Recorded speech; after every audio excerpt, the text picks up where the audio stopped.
Hayath Nagar road ప్రమాదంలో మృతి చెందిన ఎంబీబీఎస్ విద్యార్థిని ఐశ్వర్య అంత్యక్రియలు కాసేపట్లో జరగనున్నాయి.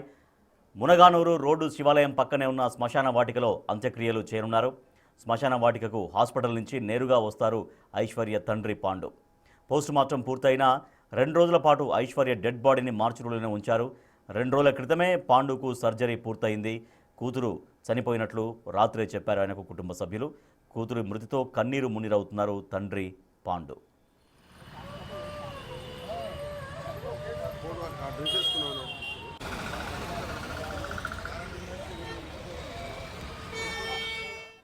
హయత్ నగర్లో ఇటీవల జరిగినటువంటి రోడ్డు ప్రమాదంలో ఐశ్వర్య మృతి చెందింది. తన తండ్రి కూడా ఐశ్వర్య తండ్రి కూడా తీవ్రంగా గాయపడ్డాడు. అయితే ఐశ్వర్య తండ్రి కొద్దిసేపట్లో శ్మశాన వాటికకు రాబోతున్నారు. ఐశ్వర్య అంత్యక్రియలు కొద్దిసేపట్లో చేయబోతున్నారు కుటుంబ సభ్యులు. మా ప్రతినిధి సుజాత మరింత సమాచారం ఇస్తారు. సుజాత, చాలా విషాదకరం. కూతురు మరణించింది, తండ్రి తీవ్రంగా గాయపడ్డా, ఆయనకు సర్జరీ కంప్లీట్ అయింది. ఆయన ఎప్పుడు నేరుగా అక్కడికి వస్తాడా? ఐశ్వర్య అంత్యక్రియలకు సంబంధించినటువంటి సమాచారం ఏంటి? రాజేష్, 2 రోజుల క్రితం తండ్రితో కలిసి రోడ్డు దాటుతున్నటువంటి సమయంలో ఓవర్ స్పీడ్గా వచ్చినటువంటి కారు ఢీకొట్టడంతో ఐశ్వర్య మృతి చెందింది. తండ్రి గాయాల పాలవడంతో హాస్పిటల్లో చికిత్స పొందుతున్నాడు. ప్రస్తుతం ఐశ్వర్య అంత్యక్రియలు మరికొద్ది సేపట్లో ప్రారంభం కాబోతున్నాయి. నిజంగా ఒక బాధాకరం అని చెప్పాలి. ఐశ్వర్య ఇంటికి పెద్ద దిక్కుగా ఉండేది. ఆ తండ్రిని, అన్నని, తల్లిని ఒక పెద్ద దిక్కుగా ఉండి చూసేది. కానీ ఈరోజు ఐశ్వర్య లేదు అన్న విషయాన్ని ఎవ్వరూ జీర్ణించుకోలేకపోతున్నారు. ఐశ్వర్యాన్ని తిరిగి తీసుకురాలేము అని చెప్పేసి వాళ్ళు కన్నీరు మున్నీరు అవుతున్నారు. తన స్నేహితులు ఒక్కొక్కరు ఏడుస్తుంటే చూడ్డానికి ప్రతి ఒక్కరికి కూడా చాలా విషాదంగా కనిపిస్తుంది. ఎందుకనంటే ఒక ఇంటిలో కనీసము తన కూతుర్ని కళ్ళ ముందు కోల్పోయానన్న విషయము ఆ తండ్రికి 2 రోజుల పాటు తెలియదు. ఆ తండ్రి నరక యాతన. శ్మశాన వాటికి డైరెక్ట్గా అంత్యక్రియలు చేసేటువంటి టైంలో ఐశ్వర్యాన్ని చూడటానికి తండ్రిని తీసుకొస్తామని చెప్తున్నారు. వాళ్ళ సన్నిహితుల్ని చూడొచ్చు. ఎందుకంటే ప్రతిరోజు కూడా కలిసి ఉండేటువంటి వాళ్ళు ఈరోజు ఐశ్వర్య లేదు అన్న విషయాన్ని జీర్ణించుకోలేకపోతున్నారు. వాళ్ళంతా కూడా కన్నీరు మున్నీరు అవుతున్నారు. ఇలాంటి ఘటన ఏ కుటుంబంలోనూ జరగకూడదు అని చెప్పి చెప్తున్నారు. వాళ్ళతో మాట్లాడే ప్రయత్నం చేద్దాము. ఐశ్వర్య ఎప్పటి నుంచి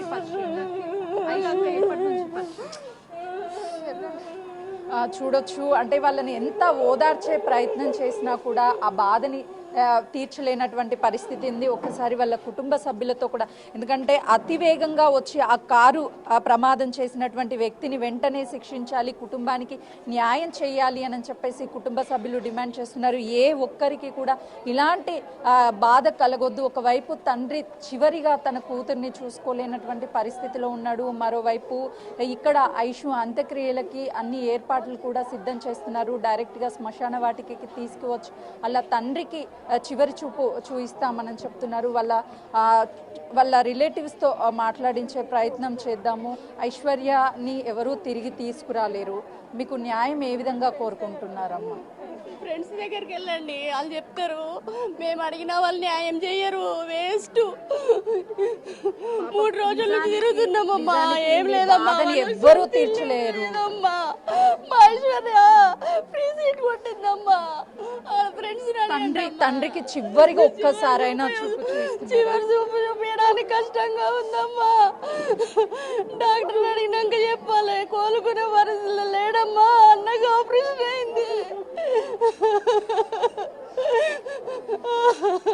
ఏ కుటుంబానికి కూడా ఇలాంటి బాధ రాకూడదు. తండ్రి చివరిగా కనీసం కూతుర్ని చూసుకోలేనటువంటి పరిస్థితిలో ఉన్నాడు. డాక్టర్ చెప్పేదాన్ని బట్టి ఆధారపడి ఉంటుంది తండ్రి ఐశ్వర్యాన్ని చివరిగా చూసుకోగలడా లేదని చెప్పేసి ఈ కుటుంబం అంతా కూడా, బంధువులు, స్నేహితులంతా ఇక్కడికి వచ్చి ఐశ్వర్యాన్ని చివరిగా చూసుకోవడానికి ఇక్కడికి వచ్చారు. కానీ వాళ్ళ కుటుంబ సభ్యులని ఓదార్చే ప్రయత్నం చేస్తున్నప్పటికీ ఎవ్వరూ కూడా ఆ ఐశ్వర్య లేదు, ఇక రాదు అన్న విషయాన్ని జీర్ణించుకోలేనటువంటి పరిస్థితిలో ఉన్నారు.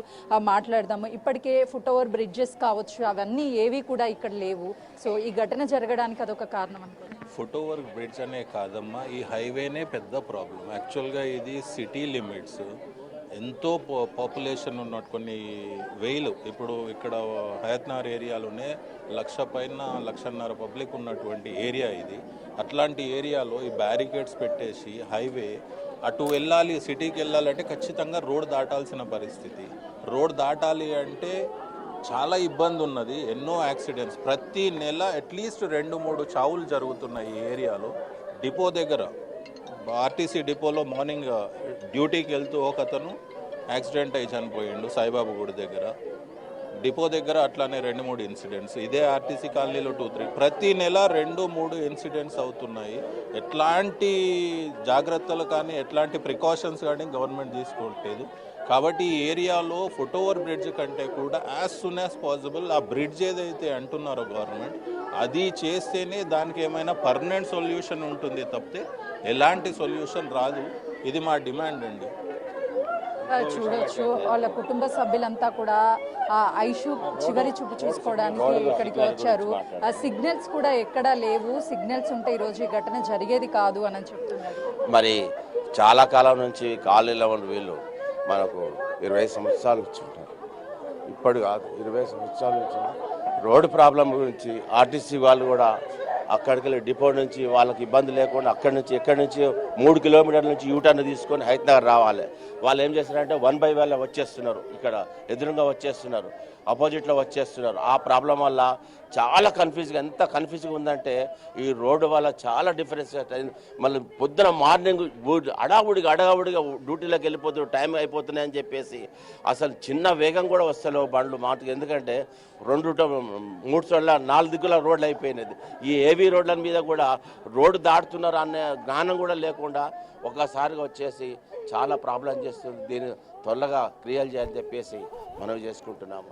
ఒకసారి చూడొచ్చు, వాళ్ళ ఫ్రెండ్స్తో మాట్లాడదాము. ఎందుకనంటే ఈ సమయంలో ఎవరితో మాట్లాడేటువంటి ప్రయత్నం చేసినా కూడా వాస్తవానికి ఐషుని ఎవరూ కూడా తిరిగి తీసుకురాలేరు.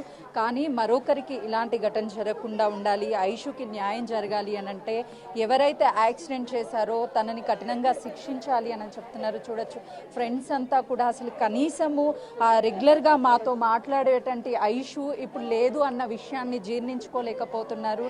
కుప్పకూలిపోయారు. ఒకవైపు తల్లి తల్లడిల్లిపోతుంటే మరోవైపు ఫ్రెండ్స్ మాత్రము ఐషు ఒక్కసారి నా కోసం వస్తానని చెప్పి నాకు మాట ఇచ్చావు, కానీ ఐషు ఇప్పుడు నన్ను వదిలేసి ఎలా వెళ్ళిపోయావు అని చెప్పేసి తన స్నేహితురాలు ఏడుస్తుంటే ఎంతమంది ఓదార్చినా కూడా తన బాధని తీర్చలేకపోతున్నారు.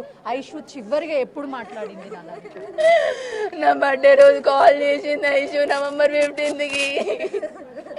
మీ ఇంటికి వస్తేనే భావన అన్నది. ఏడికి పోయినాం ఐషు, రా ఐషు. స్కూల్ మొత్తం నా పక్కన కూర్చున్నది ఐషు, నా బెస్ట్ ఫ్రెండ్.